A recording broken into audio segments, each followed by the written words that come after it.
Picture your upcoming wedding for a moment. What do you see? Do you see smiling faces of your family and friends, and your picture-perfect wedding dress, and the love of your life, just excited to join your lives publicly together forever? I'm willing to bet that it'll look something close to that and not a day full of regrets. I'm Raymond Hatfield, a wedding photographer right here in Indianapolis, and unfortunately for many brides, when they think about their wedding day, it's full of regrets. Now, I don't want that to be you.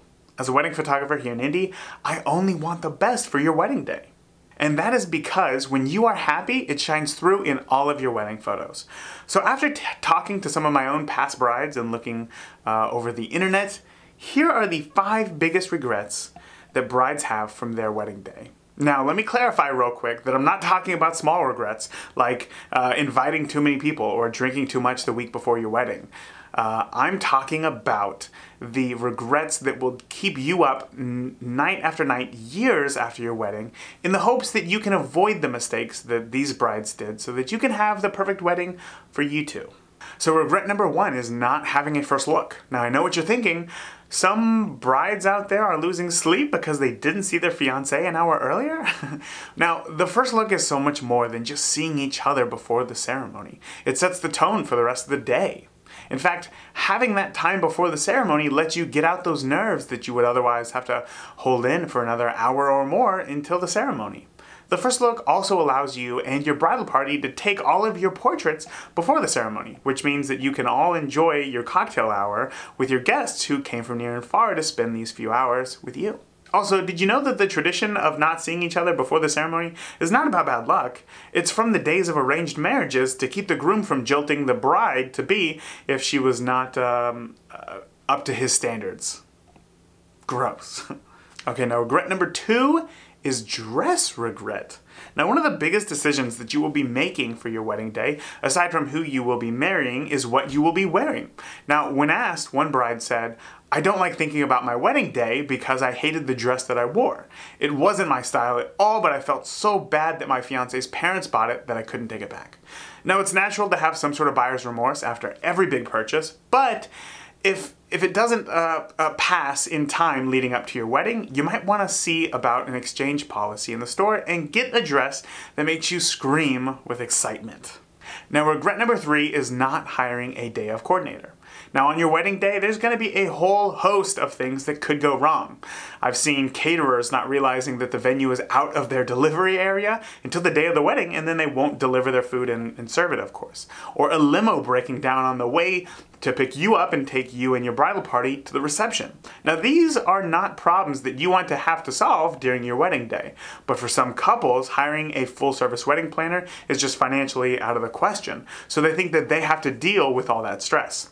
And that's just not the case.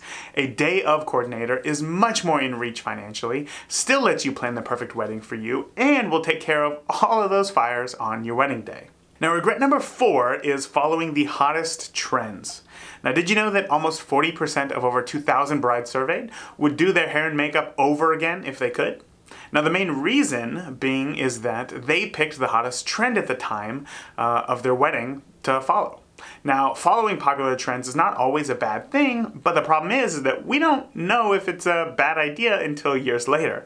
I mean, just look at your mom's hairstyle from her high school yearbook. But I'm not just talking about hair here. Everything from your style of your dress, again, look at your mom's wedding dress, to your wedding venue. Because remember, it's always fun to do something new, but for your wedding day, just make sure that it feels right too. Now, regret number 5 is not hiring a professional photographer. I know that this might seem like I'm being biased here, so don't take it from me. Just Google 2 words, wedding regrets, and you will see that on every single result on the first page highlights a bride who regrets not hiring a professional photographer.